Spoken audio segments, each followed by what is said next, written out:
నమస్తే, నేను రాజేశ్వరి. ఏదో మా లక్ష్మణ ఫలం మొత్తం రోడ్డుకి వచ్చేసిందండి. ఇంకో పిల్లలు వెళ్తూ దాన్ని ఆకులు తెంపుకుంటూ వెళ్ళిపోతున్నారు. దీన్ని ఎట్లా చేయాలంటే వాళ్ళు దొరుకుతలేరు, పనోళ్ళు వస్తామంటుంటే వస్తలేరు. మళ్ళీ దీన్ని మంచి బలంగా వెనకకి నెట్టేసి మళ్ళీ కొంచెం కడితే పైకి పోతుంది. అయితే కాయలు అవుతున్నాయి. ఇట్లా పడిపోయింది, ఇట్లా కాయ అయి పడిపోయింది. ఇంకా ప్రస్తుతం అయితే అక్కడ ఒకటి ఉంది చూడండి, ఇంకో ఈడ అక్కడ ఒకటి అయింది. ఇదైతే కాయలు అయితే బాగా వచ్చినాయండి. మేమైతే బాగా తిన్నాము. ఎందుకంటే ముందు ప్రికాషన్కి రాకుండా, క్యాన్సర్ అనేది మనకు రాకుండా పెట్టుకుంటే మనం ఇంట్లో ఉన్న వాళ్ళందరం తినచ్చు, పక్క వాళ్ళకు కూడా ఇవ్వచ్చు. ఇది తింటే రాదు, ముందుగా వచ్చిన వాళ్ళకి తగ్గుతుంది.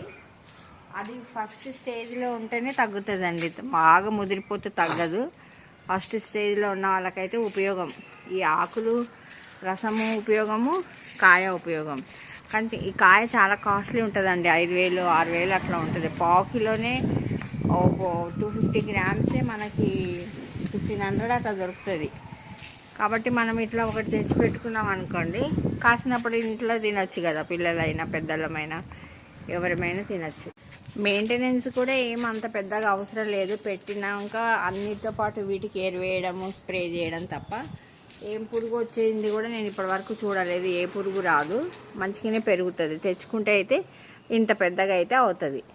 ఈ ప్లేస్ చూసి పెట్టుకోండి. నేను అప్పుడు పెట్టినప్పుడు నాకు అంత ఐడియా లేకుండే, గోడకు కొంచెం ఇటువైపు పెట్టిన, అప్పటికి వెనకకే పెట్టిన. ముందు పెడితే ఇంకా రోడ్డు మీదకి వచ్చేసేది. అప్పటికి అంత ఐడియా వేసి పెట్టినాను, కానీ ఇంత ముందుకు వచ్చేసింది. ఇది కట్టించుకుంటా అండి, పనోలం పెట్టి కట్టేయాలి. కట్టిస్తే పైకి వెళ్ళిపోతుంది. ఈ పిల్లలు వెళ్తే ఏం చేస్తున్నారంటే ఆకులు తెంపేసుకుంటున్నారు. వాళ్ళ ఆట అది. ఏదో ఇట్లా తెంపుకుంటూ వెళ్ళిపోతుంది. మరీ కింద రోడ్డుకి వచ్చేసింది.